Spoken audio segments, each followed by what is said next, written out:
It is the summer of 1944. The Allied forces have landed on the beaches of Normandy. The battle for France has begun. German 88mm artillery shells are screaming overhead. Machine gun fire tears through the air. Men are falling all around, and in the middle of this chaos, a British soldier is doing something that seems utterly insane.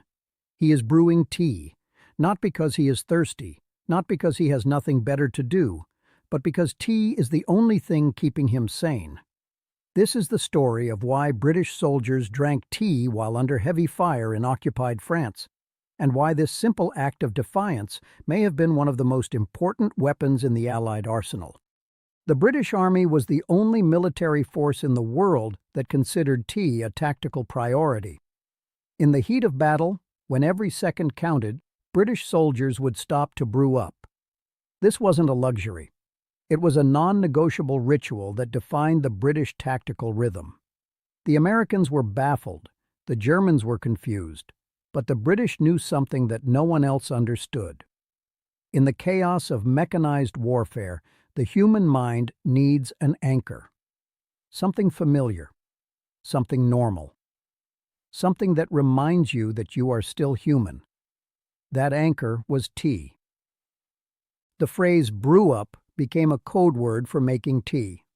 It was so ingrained in British military culture that it was used even under the most extreme conditions. In North Africa, Sicily, Italy, and finally in Normandy and Northwest Europe, British troops would pause for tea regardless of the situation. Whether in the ruins of a French village or on the banks of the Garigliano River during a crossing operation, the ritual continued. It was an act of defiance against the chaos of war, a statement that the soldier was still in control of something. This tradition of tea drinking was not a new invention. It was a continuation of a practice that had sustained British soldiers for centuries. In fact, there is historical evidence that troops were served hot tea on the morning of the Battle of Waterloo in 1815. The ritual was already ancient by the time of World War II. The British Tommy on the front lines didn't have fancy equipment. He had a portable stove called a Benghazi Burner, a simple device made from an empty metal can or tin filled with petrol-soaked sand. The design was born out of necessity in the North African desert, where wood was scarce and standard-issue cookers were prone to clogging with sand. Tank crews and infantry alike would use old 4-gallon flimsy fuel cans, empty biscuit tins, or even larger oil drums. The process was simple. Fill the container with sand, pour in petrol, stir it, and light it. It was dangerous, unreliable, and could give away a soldier's position to snipers. But it was essential. Because without hot water, there was no tea. And without tea, there was no hope. These improvised stoves had many advantages. They were silent, produced no smoke, lit quickly, and provided intense heat. But they also had serious drawbacks. If the petrol was poured onto hot sand, the resulting explosion could be deadly. A photograph from the National Army Museum shows Bill Palmer of the 3rd County of London Yeomanry crouching over a Benghazi burner in North Africa in 1942. The picture is a testament to the daily reality of tank crews who had to make their own arrangements for cooking, often under the threat of enemy action. Another poignant image from the same unit shows Eric Mills using a makeshift cooker to prepare food. The Benghazi burner was so ubiquitous that it followed the British Army from the desert to Italy and then on to Northwest Europe. Even after the war, during the 1990 to 1991 Gulf War, soldiers were still improvising cookers from ammunition boxes. The method was dangerous, but it worked. The tea itself came from the Compo ration pack, short for composite ration. These were 14-man ration packs designed to sustain troops in the field between the issue of individual 24-hour rations and the establishment of full field kitchens. The Compo ration came in a wooden crate and contained a variety of tinned and packaged food. The contents were carefully chosen to provide nutrition and morale. But the most important item was the tea. Tea leaves were prioritized over extra ammunition. Why? Because the British Army understood something fundamental. A soldier who has had a hot cup of tea is a soldier who can fight.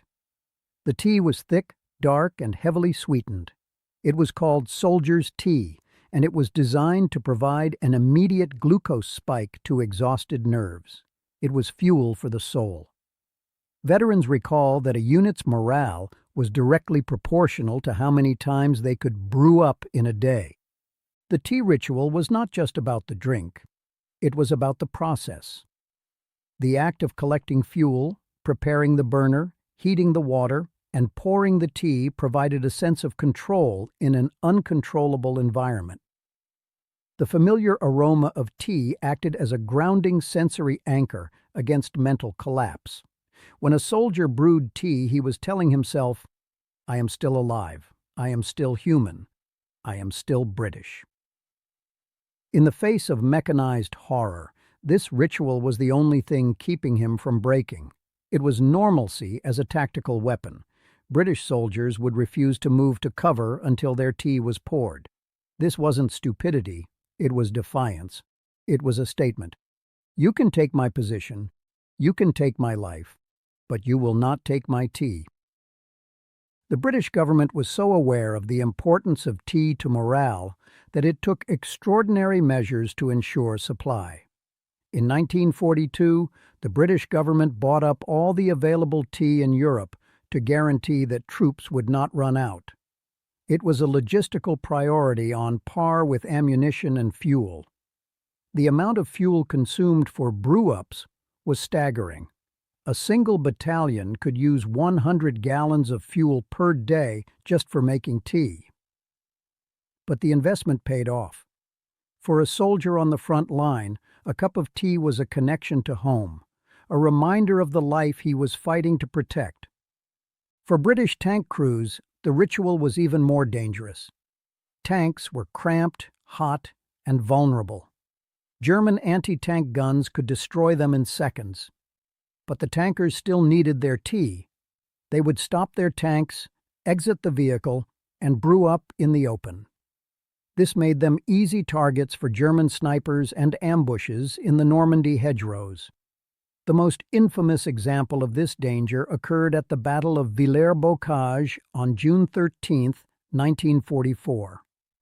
On that day, the British 22nd Armored Brigade had been ordered to break through the German line and race to the city of Caen. After advancing 4 miles without seeing the enemy, they stopped at the town of Villers-Bocage to brew tea and perform maintenance. The officers went to a nearby house for a briefing. The crews of the tanks got out to make tea. They were completely exposed, and they were being watched. Just 200 meters away, a German Tiger tank commanded by the legendary ace Michael Wittmann observed the scene. Wittmann had only 4 serviceable tanks, but he saw an opportunity he could not ignore. He engaged the British, destroying 14 tanks, 9 half-tracks, 4 gun carriers, and 2 anti-tank guns in just 15 minutes. The British were caught with their pants down, some literally. In one crucial moment, a Firefly crew reversed into a perfect firing position to take on Wittmann's Tiger, but the gunner's seat was empty. They had left their critical crew member behind. The devastating ambush at Villers-Bocage was a painful lesson in the vulnerability of the tea ritual. This was not an isolated incident.